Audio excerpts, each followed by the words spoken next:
തിരുവനന്തപുരം വെള്ളായണിയിൽ കാർഷിക സമൃദ്ധി കേന്ദ്രം ഉദ്ഘാടനം ചെയ്ത് കേന്ദ്രമന്ത്രി സുരേഷ് ഗോപി സംസാരിക്കുകയാണ്. എല്ലാവരും കൂടി കൂട്ടുനിന്ന് തച്ചുടച്ചു കഴിഞ്ഞ് ഇന്ന് കർഷകൻ, കുട്ടനാട്ടിലെ നെൽ കർഷകൻ, പാലക്കാട്ടെ നെൽ കർഷകൻ റോഡ് സൈഡിൽ റോഡ് ടാർ ചെയ്യാൻ പാറ കൂട്ടിയിട്ടിരിക്കുന്നത് പോലെ ഇത് നെല്ല് കൂട്ടിയിടുന്നില്ല. അവന് കണ്ണീരില്ല. ആ കണ്ണീര് നിങ്ങൾക്ക് വേദനയാവില്ല. ഉത്തരം പറയണം. ഇത് ചരിത്രത്തിൽ കുറിക്കപ്പെട്ട് എന്ന് ഈ 3 നിയമങ്ങൾ തച്ചുടച്ചോ അത് ചരിത്രത്തിൽ കുറിക്കപ്പെട്ടിരിക്കുന്ന അടിയന്തരാവസ്ഥ പോലെ തന്നെയുള്ള ഒരു കിരാത ദിനമാണ്. ഇത് വളരെ വ്യക്തമായ ധാരണയോടുകൂടി തന്നെയാണ് പറയുന്നത്.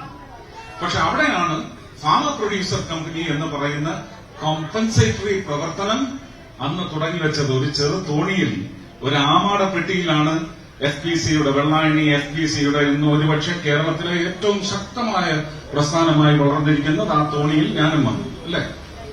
ആ തോണിയിലല്ലേ ഞാൻ വന്നത്?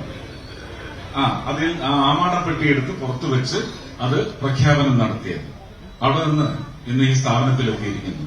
2016 ഞാൻ MP ആയി ആദ്യമായിട്ട് തിരുവനന്തപുരത്ത് വന്ന് ആദ്യമായി കാറിൽ നിന്നിറങ്ങി കാലുകുത്തിയ ഇടം ഇതാണ്. അന്നത്തെ അവസ്ഥ എന്താണെന്ന് പ്രിയ മാധ്യമ സുഹൃത്തുക്കൾ അന്നത്തെ ചിത്രങ്ങൾ കിട്ടുമെങ്കിൽ ഒന്നെടുത്ത് ജനങ്ങളെ കാണിച്ചു കൊടുക്കും.